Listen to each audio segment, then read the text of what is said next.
1,000 years before Jesus was born, Israel had its first king. And it wasn't David. David was number 2.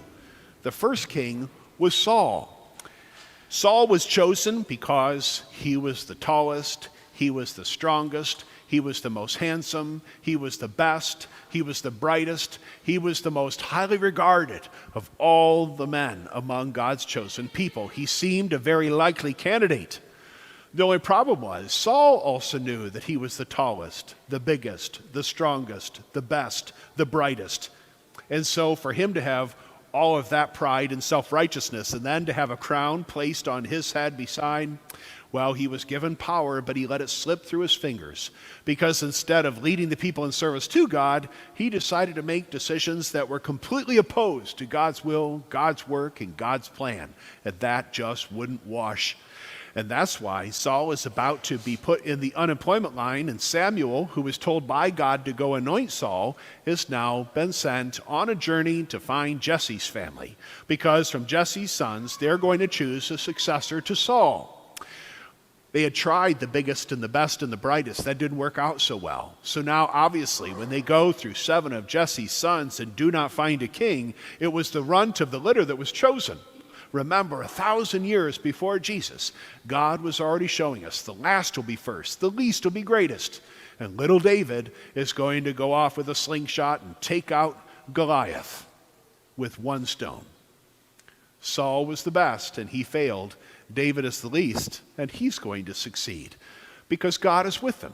And if God is with someone, you don't have to have the strength. He does. You don't have to be perfect. He is. And that is why we place our trust in him.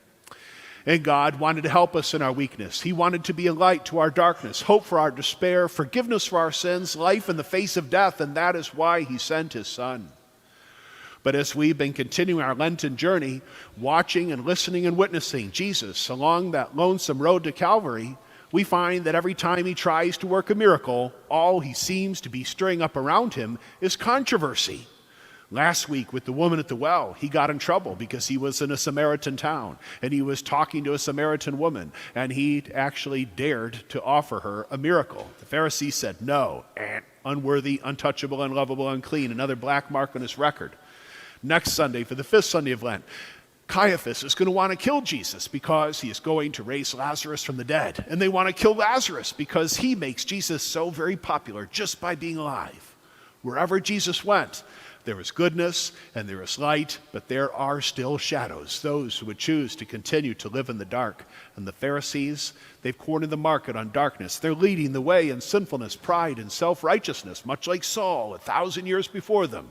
They believe they are great. They want others to think the same, but they don't recognize God's goodness or greatness in anyone else, including here and especially in one born blind.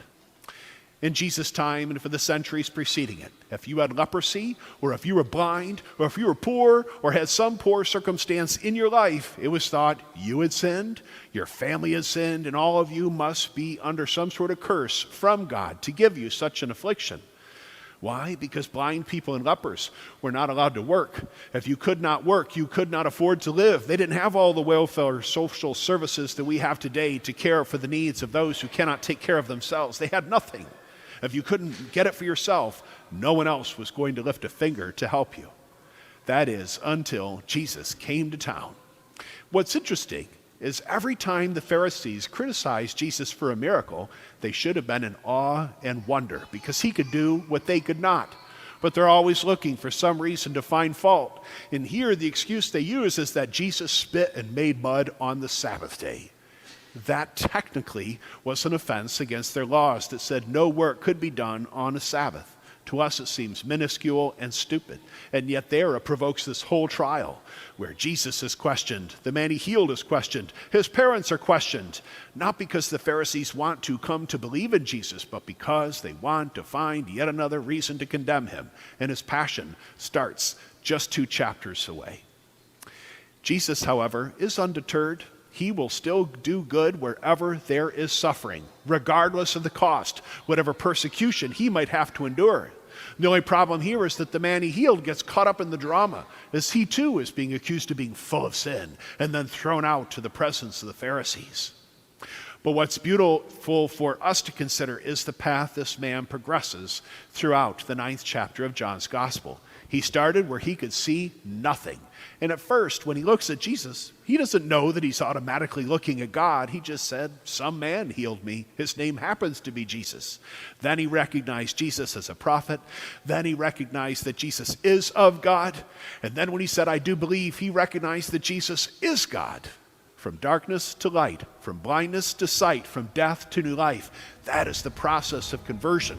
That is the journey that God has welcomed all of us to walk with him, to make that same path of conversion, that same transformation of faith in our life, where we believe that Jesus is God, and we do believe that he can heal us of our blindness, to help us to see the suffering all around us and do something to heal it.